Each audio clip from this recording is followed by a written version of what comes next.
kwa sababu mheshimiwa wetu tulikupigia simu na siku moja angu. Makofi kwa mheshimiwa. Ongozwa na mbunge wetu.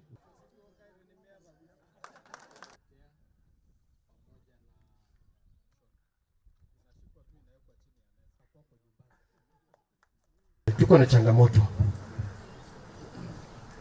Tuna wasichana wengi sana hapa ambao wanatiwa mimba wakiwa bado wako shuleni na ambao wanaingizwa kwenye ndoa za mapema, na hilo ni jambo lazima tuzungumze, si ndio? Kwa sababu mheshimiwa, mbona nani anajengea shule?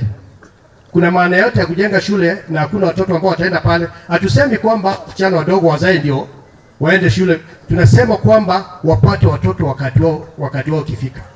Na mjue wananchi kwamba tuko na sheria. Tuko na sheria ambayo wewe inaweza kupeleka kotini kama ikipatikana kwamba unachangia kuharibu maisha ya mtoto.